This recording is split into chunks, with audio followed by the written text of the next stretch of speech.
With the recent news of Atletico Mineiro star Argentinian striker Lucas Prato acquiring Brazilian citizenship with the idea of turning himself into the striker Brazil's national team longs for, how do players like Prato come into the scene in Brazil? A lot of the time it starts with a struggling and always a mid to large sized team. If only we had that one missing connecting piece. Pressured by high-ranking club members, they hit the Brazilian market, but there's nothing. Got to look outside Brazil. Our neighbors also make great players, and our economy is usually stronger, which enables us to pay a desirable price for quality players. He then arrives with the title Hermano Salvador, the Savior. Fans think they're lucky of acquiring such a talent, even luckier than that they got there before some European club did. Most hadn't heard of the Gringo, so onto Google they go. Just 4 goals in some apertura? All right, who is this dude? Time to get a second opinion on YouTube. True to your club, you make the effort to try and ignore the terrible background music and actually love what you see. A run here, a dribble there, goals. Man, this guy's good. These scouts in Argentina really messed up. Well, now he's ours. He'll help us win the league, and in a couple of years we'll profit off his sale to Europe. The Gringo's on the bench for the first time during a terribly tedious scoreless draw. Perfect time for fans to start chanting for our guy to come in. He does, but barely gets a touch to the ball.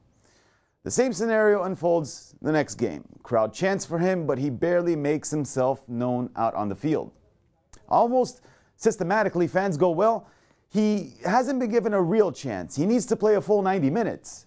So the time comes and he finally starts. He plays a little better than before, but not enough to live up to those nicknames the media gave him.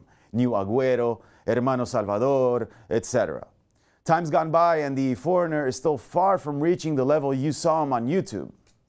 For the most part, his performances are below average, and that reputation-saving golazo he scored a few months back never happened again.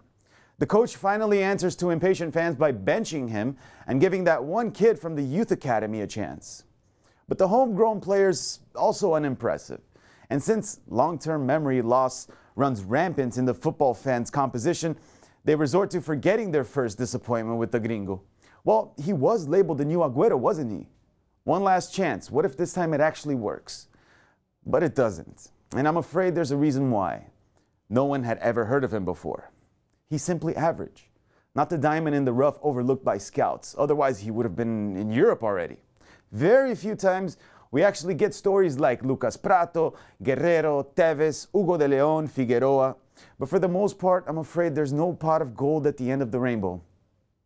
Stories like these are the usual template for foreigners in Brazilian football. Does anyone come to mind when hearing this tale? Comment below and don't forget to follow our channel here on YouTube. See you next time.